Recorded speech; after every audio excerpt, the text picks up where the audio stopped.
Shalom, jumpa lagi dengan channel Legend of Jesus memberitakan kabar baik bagi semua orang. Saudaraku, kali ini kita akan membahas apakah seorang ateis bisa diselamatkan. Sebelum kita bahas lebih lanjut, buat Anda yang baru menemukan channel ini, silahkan subscribe karena subscribe itu gratis. Saudaraku, apakah seorang ateis dapat diselamatkan? Jawabannya bisa iya, bisa tidak.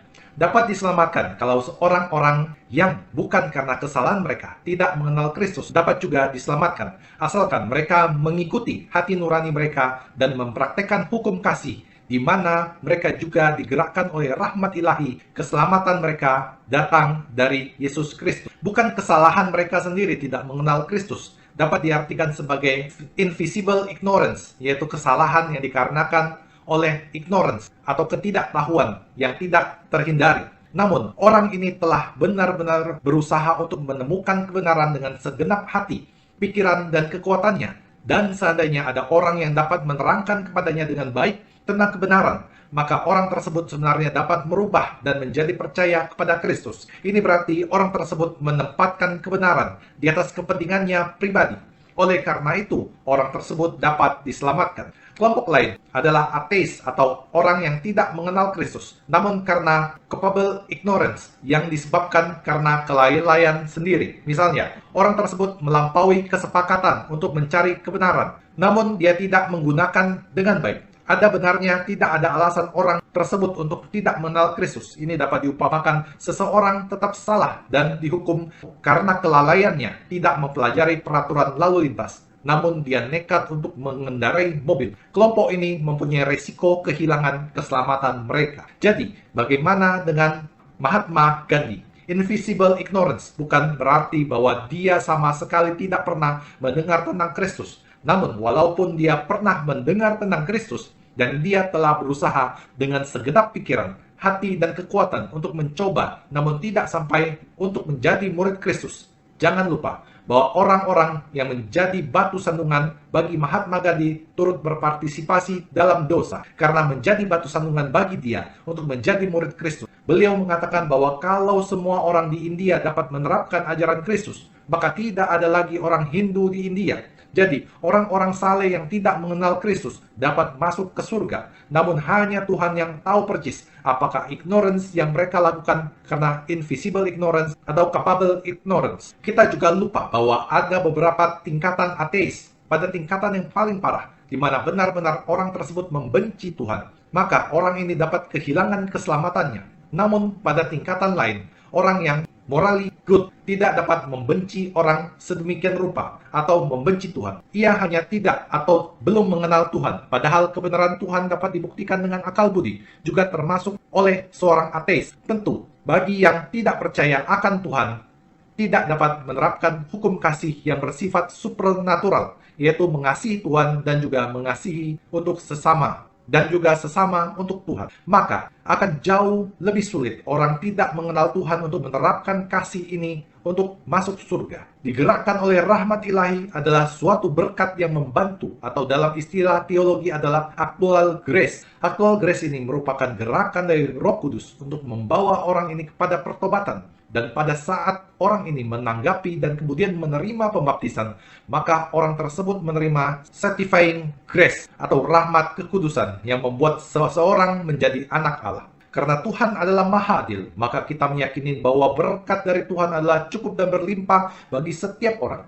Jadi, gerakan Roh Kudus ini adalah yang membawa orang pada pertobatan dan perbuatan kasih. Rasul Yohanes mengatakan Allah adalah kasih, dan barang siapa tetap berada di dalam kasih, ia tetap berada di dalam Allah dan Allah di dalam dia. 1 Yohanes 4 ayat 16. Secara prinsip, seorang yang benar-benar Kristen dan menerapkan ajaran Kristus pasti akan lebih baik dari orang yang bukan Kristen. Dalam membandingkan, kita harus membandingkan apple to apple, yang tidak bisa apple dengan jeruk. Jika harus membandingkan seorang Katolik yang baik dengan seorang ateis yang baik, bandingkan ateis yang terbaik dengan para santo santa, seperti yang terberkati Bunda Teresa dari Kalkuta yang menolong orang karena kasihnya kepada Tuhan, atau Santo Maximilian Kolbe yang rela menyerahkan dirinya untuk dibunuh dan menggantikan nyawa sesama tawanan Nazi. Jadi, apakah evangelisasi percuma? Tentu saja tidak. Malah ditekankan bahwa gereja pada dasarnya adalah misioner. Kita semua yang telah dibaptis harus berjuang untuk membawa semua orang kepada Kristus. Kenapa? Karena bagi orang-orang yang belum mengenal Kristus, lebih sulit untuk mencapai keselamatan. Ibaratnya mereka tidak mempunyai peta yang baik dan sempurna. Dan berkat baptisan adalah memberikan manusia kekuatan untuk dapat hidup kudus, yaitu mengasihi Tuhan dan sesama. Jadi bagi yang telah dibaptis dan menerima rahmat Allah, maka tuntutannya adalah lebih besar dibandingkan dengan sebelum mengenal Allah. Dikatakan setiap orang yang kepadanya banyak diberi dan kepadanya akan banyak dituntut, dan kepada siapa yang banyak dipercayakan daripadanya akan lebih banyak lagi dituntut. Lukas 12 ayat 48. Kita ingin membagikan harta terbesar kita, yaitu Yesus Kristus, sehingga mereka lebih mudah untuk mendapatkan keselamatan. Lumen Gentium 14 mengatakan, orang-orang yang bukan karena kesalahan mereka tidak mengenal Kristus dapat juga diselamatkan, asalkan mereka mengikuti hati nurani mereka dan mempraktekkan hukum kasih, di mana mereka juga digerakkan oleh rahmat ilahi. Jadi bagi orang yang bukan kesalahannya sendiri, dapat masuk surga sejauh keadaan tidak mengenal Kristus adalah sebagai akibat dari invisible ignorance, ketidaktahuan yang tak dapat dihindari.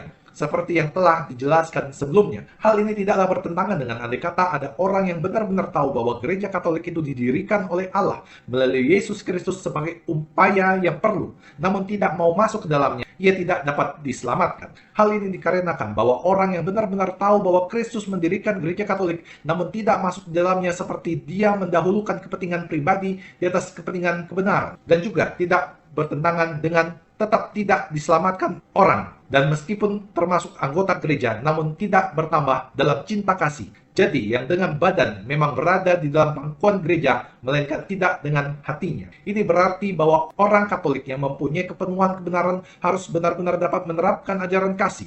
Bagi orang Katolik, tidak ada alasan untuk tidak mengasihi Tuhan dan sesama, karena semua telah diberi berkat yang berlimpah dari sakramen-sakramen, terutama sakramen Ekaristi dan sakramen tobat, yang memampukan seseorang untuk hidup kudus setelah menerima sakramen baptis. Kita kembali kepada prinsip awal, bahwa Tuhan adalah maha adil dan kasih. Juga rahmat Tuhan adalah cukup bagi semua orang untuk bersatu dengan Tuhan.